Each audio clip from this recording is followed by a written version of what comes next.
Facebook and Instagram are coded by Jubilee ignorance.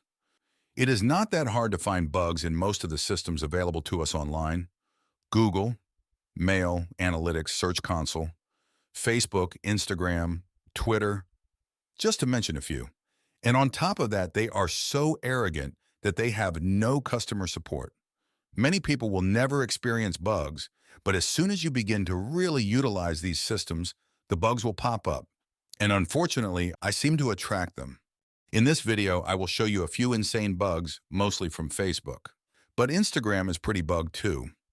For some obscure reason, my Instagram account experienced a limitation. Every time I wanted to follow someone, I got this message. I reported it numerous times and tried everything I could find to get in contact with Instagram for half a year. But seriously, they couldn't care less. I had 93 followers, followed 73 people, and had exactly 10 posts, and I am 100% certain I didn't violate their so-called community guidelines. I have to note here that Instagram is not a community, and do not call it social media either. It is none of those. It is a business, nothing more. 6 months went by and nothing happened, so I decided to forget about this account and create another account. But that project also went south. I signed up by entering a new email, my username, and real name. I got a confirmation code by email, which I entered, and then I got this. Of course, I disagreed a lot and clicked the blue button, after which they again wanted to confirm my email. I entered the code I got, and now they also wanted confirmation by SMS, so I entered my phone number. Now, Facebook and Instagram, in my world, are two of the most buggy systems I have ever seen. I have encountered dozens of bugs in both networks, which I have a ton of screenshots of. So that SMS confirmation code never arrived. I tried to request a new code with a few minutes in between, but no code ever arrived. Not even in the following days. As you can see, I could change my phone number, so I tried my second phone. Twice, with a few minutes in between. No code ever arrived on this phone either. The 6th time I requested an SMS code, I got a message saying I tried too many times and had to wait 24 hours. This is where I gave up. This shit is so badly constructed. It is bugged to high hell. I have been a system developer most of my life. I have programmed computers since I was a teenager. My first was a Sinclair ZX80. It had a program that could show the clock on a monitor, a program that came with the computer, but it had only hands for hours and minutes. So I programmed a hand for seconds, in less than 60 seconds. My first programming language was BASIC. The next was COBOL. And there is a reason why COBOL still lives. COBOL teaches you to code correctly. No other programming language does that. I am so glad I learned COBOL from the beginning. It made my programming a hell of a lot more systematic, which means a hell of a lot fewer bugs. My next programming language was PL1. Then came assembly programming. That is low level, and we talk directly to the CPU in the memory with this symbolic code. Then I learned Fortran and later RPG, which is a very special programming language for programming IBM's computers. System 32, System 34, and System 36. They had 8-inch floppy disks and no hard drives. So I learned BASIC, GW Basic and Acorn Basic. Acorn's Basic was designed to use procedures which cleaned up the coding a lot. Then came Poly Pascal, and a few years later Turbo Pascal, which was my favorite for many years to come. I created several hundred systems in Turbo Pascal. At that time, we also got DBase, Clipper, Delphi, and a few other third-generation systems. But things developed, and I got a job where we used Visual Basic and Visual C#. And the best of all, I got to program a shitload of things using DOS batch under Windows. This is extremely complicated, but very powerful. At that time, I was also involved in artificial intelligence, which wasn't crazy advanced at that time. Now, there is a basic rule to programming. Every time you write one line of code, the next line of code should check if the first went well. A thumb of rule, but that does not cover testing in general. There are hundreds of tools and techniques to test software, and Meta doesn't know any of them. Testing as a science programmers of today do not learn. As a programmer, you carry out your own tests when you are coding, and it often stops there. But it shouldn't. When you think your code is finished, you hand it over to one or a few others, and they test it for you. And they will find bugs. These testers should be a mix of programmers and users, because users do things programmers don't expect. They click on all the wrong buttons, and they misinterpret what the computer screen says. And that's a good thing. When you are certain your code is free from bugs, you send it out to approximately 100 users for 14 days. They will find 25% more bugs. When you have fixed these bugs, you send your software to 1,000 new users. They will find 10% more bugs. When you have fixed them, you send your software to 10,000 users, and they will find 5% more bugs. All in all, it is very hard to create software without bugs, but this is the way to fix most of them before releasing it to the entire world. As a comment on the sideline, I would like to say that Twitter didn't even have a test environment for their software. They just changed the running version of the software. Testing properly is expensive like shit. That's why many software producers decide to ship software without testing. In other words, they let users test it for free. They might save money, but they hurt their reputation. On this background, I allow myself to assert that the system developers hired by Mark Zuckerberg, and that includes himself, are amateurs. On top of that, I want to state that the Meta AI is similar to people in the Stone Age. Google AI is similar to people in the industrialization. But ChatGPT pretty much corresponds with where humans intellectually are today. Mark Zuckerberg says his AI is wrong in 10% of its decisions. I think it is more. Google's AI has its flaws too, but my guess is that their fail rate is considerably lower than Meta's.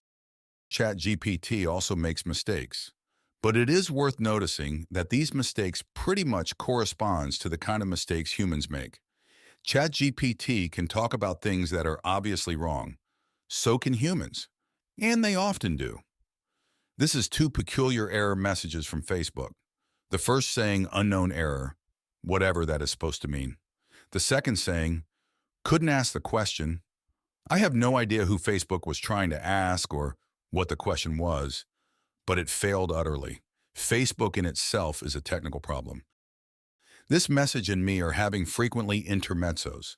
Maybe I am too demanding and want functionality Facebook hasn't invented yet. Here is a nice contradiction. This is the kind of bugs that makes me wonder if Mark's system developers are drunk. The red banner says, your page has been disabled. The green check mark says, your page has no limitations or violations. In this case, the page was deactivated, but at least they answered our mails and opened it after a month or so. The Facebook page in question was Don't Fuck with Daddy. The page has been on Facebook many years, but new policies brought it down. But after writing to Facebook that this was a company name and not just an expression, they opened it. Just to make sure it won't happen again, we changed fuck to FCK. This is a weird message. Something in my account wasn't blocked. Have no idea what I did wrong. And that talks about community standards. Makes me puke. It has never had anything to do with community standards. It is more like Facebook law for kindergarten-ish. This one is not a bug. This is Facebook playing God. They simply have to limit our access to each other. Otherwise, they can't sell enough ads. I have absolutely no idea what that limit was, but I was inviting friends to a new page. Maybe it would be smart to inform us exactly how many friends we can invite at given time intervals. No, Facebook. You can't count. I have 4,950 friends, and I haven't invited one single one of them before. This bug existed several months until they finally fixed it. I wonder if I could find that bug faster. I am pretty sure I can. Thank you, Facebook. Thank you for blocking me when reporting a scammer who wants to attract people to an adult dating site. There were two profiles with the exact same profile image, different names, and several nude images. Oh, maybe it is Zuckerberg's wife. There are millions of these profiles on Facebook. Millions. The dating sites who create these profiles use students who want to make a little extra money. They get $1 for every sign-up they get. They know these profiles have a short lifespan, so they create profiles like crazy. The more they create, the bigger chance some horny guy signs up. Sometimes I suspect Facebook have an agreement with these dating sites. They don't do anything to delete them, and reporting them has been increasingly more difficult. Here is an image showing Facebook help pages are gone. Not that it matters, they are worthless anyway. false fact check. This one is interesting. You've probably seen it a lot in 2019 to 2021. It is interesting because Facebook is flat out lying here. Many of us already knew, but here is evidence. They claim this is checked by independent fact checkers. The keyword is independent. I researched this. They use an organization that is called factcheck.org, but they get money from Google, Facebook, Robert Johnson. Yes, that Robert Johnson, the medical gigant Johnson & Johnson. How can these so-called independent fact checkers be independent if they get money from Facebook? Zuckerberg is a lying cocknose. This is kind of my favorite. Generic error messages saying nothing, helping nothing, meaning nothing. Great customer support. How to create a post without a submit button. The brilliancy of Facebook will never cease to astound me. I am still baffled and bewildered contemplating on what kind of crash test dummies they hire to create these systems. Who owns this account? David or David? I never found out what to do here. My simple brain isn't geared for paradoxes and Zen koans like this. I streamed a video on Facebook 14 years before Mark was born. Here is a video, stream date, January 1, 1970, 51 years ago at the time. This is day 0 in any bios, and it is not my date that is set on the video. It is a server on Facebook that has this 0 date issue, which hackers could use some years ago to get access to your systems. I am almost certain I once read Facebook's community guidelines, but apparently Facebook didn't. They even recommended me to contact this lovely woman, Augustina, directly. I was tempted. No point in reporting porn on Facebook. According to this, it is not against their community standards. I fear this is the kind of men who hide behind all these sex scammer profiles. He probably has an AK-47 in his back pocket or hidden in his butt crack. Account warning. Your account may be restricted if you violate again. Facebook hasn't really taught their AI what is legal on Facebook and what is not. Maybe their AI should read the community standards. Trying to switch pages here, but that is probably against the community standards. So why would I do that? Is Facebook spying on me in real life? This is scary, but I am relieved. I thought I was paranoid, and then it shows up. Facebook simply knows who my friends are in real life. This morning I celebrated. I really thought Facebook was dead. Their stocks had dropped by more than 50% at this time and I shorted them. Lucky me, I celebrated. During this blackout, they dropped 10% more. Facebook was gone for 24 hours. They can't see 10 minutes into the future. Patented silence. Another one where I shake my head in despair. Programmers who can't program properly, and then this video is taken down on a wrong basis. There could be 2 reasons here, both based on bad coding skills. This error message gives us some time intervals containing copyrighted audio. The problem is that none of these intervals contain anything. They are totally silent. I can't get into my brain how a half-studied home programmer can compare silence to music and conclude this is a copyright violation. Maybe somebody has a copyright on silence. The other possibility is they do like YouTube. If anyone random files a DMCA on your video, YouTube takes it down immediately. They are so scared of the billion-dollar fines they get from EU, they won't risk anything, even if the claim is false. And false copyright claims in the US is a serious legal matter. You can see the documents we sent through don'tfuckwithdaddy.com to a person who filed a false copyright claim here. It is very illegal. So maybe someone filed a copyright claim and specified the time intervals to Facebook. I don't think so, but it could be possible. Knowing the kind of bugs Facebook is able to produce, this is very likely just a bug. The sick message from Instagram visits my phone and my computer a few times a week, as if they don't have anything else to accuse me for. There is no automation whatsoever on my computer, neither my phone. But these brilliant buttheads think there is. That leaves me with only one conclusion. Their software is bugged. And this is not a far-fetched conclusion considering everything else in this video. This is Martin, 5 secs after reporting a scammer. I think Insta might want to be among scammers because they themselves are scammers. No warning, no explanation, no nothing, except for a suspension. They probably enjoy ban-hammering people randomly. Suspicious activity. Be careful when you switch devices. Instagram can't detect it as you even though you are logged in. This has happened to me many times. Buy a new phone and you will get this. Shadow banned. 18 doesn't post much. Maybe one post a day. She has been restricted a lot so she doesn't follow or like. She can't, but she got out of jail a week ago. She was hammered for hate speech. This morning she got this one out of the blue. It seems like they automatically just limit her account regularly and for no reason.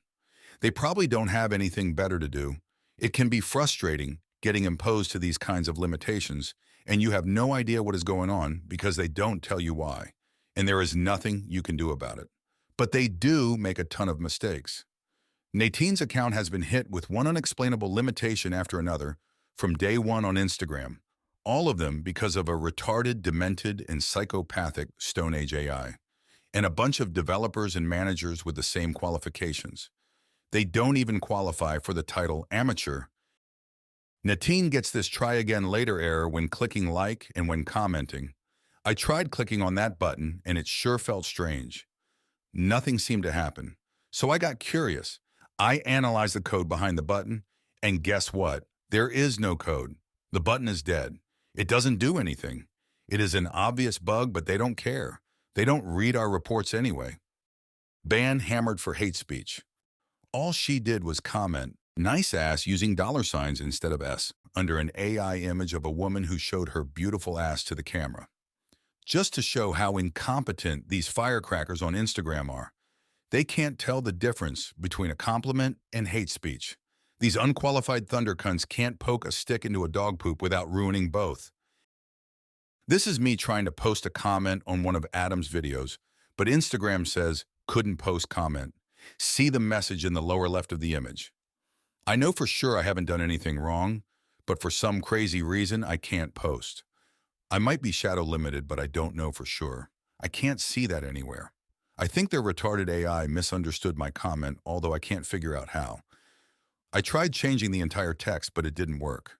Then I closed the comment box and refreshed the screen. Then I couldn't find the comment I wanted to respond to because there were thousands of them. But my next comment worked. This is just Instagram playing a medieval ban-hammering god using a failed AI. The platform is so broken. This misguided and ignorant CEO has ruined it in his attempts to play the Punisher. One thing that bothers me is all these crazy bugs and error messages, especially on Instagram, but Facebook has its share of them too. Another thing I really dislike is Meta playing as ban-hammer-wielding punishing gods. Moderating a platform like Instagram involves two elements. You did something to violate the terms, knowingly, or more likely, unknowingly, so we stop whatever action you are doing. We also feel the need to punish you because you violated our terms. This is the same phenomenon we see with corrupt cops. The police are supposed to stop a crime, not punish the perpetrator. This behavior isn't typical in Europe. There's a tendency in the US for many people to want to play God and punish others, just like the United States has become the world's corrupt cop. On Instagram and Facebook, there's no need for punishing people because they have systems to stop unintended behavior. That should be sufficient to run a platform efficiently. Adding punishment is redundant and unnecessary. Instagram and partly Facebook act like medieval gods who, despite having the power to stop unintended behavior, choose to swing the ban hammer, often randomly, and add punishment to the violation that could easily be handled without these individuals exercising their power. Sorry, folks, but my unmistakable point of view is that punishing users on these platforms speaks volumes about their management. Why do they want to punish people? Why do they think it's necessary? If you do something wrong on these platforms, it's them who failed. They should put up a sign saying, "You cannot follow more than 10 people each day." But not Instagram. Every time you follow 11 people, you get secretly flagged, and when you receive flag number 4, you're punished and can't follow a single person for a week. Sometimes this punishment is also applied to threads, even if the violation happened on Instagram. Why add the punishment? The perceived crime has already been stopped. The psychological explanation is that the management in these places are basically insecure children who got hold of Dad's gun and are now using it to ensure they can hold on to that power by playing the role of the medieval punishing god. They want us to see how powerful they are. They want to portray themselves as flawless and perfect. I see the same pattern all over the world, mostly in American culture. They all had a dad who didn't tell them how proud he was of his kid. This is the perfect way to create insecure adults, unconscious of their motives, and who cover up their lack of validation with achievements, superiority, and narcissism. This always leaves the person spending the rest of their life trying to accomplish things to get Dad's attention, even if Dad is not around anymore. Deep down, they're simply saying, "Look at me, Dad. Am I good enough now?" Daddy out.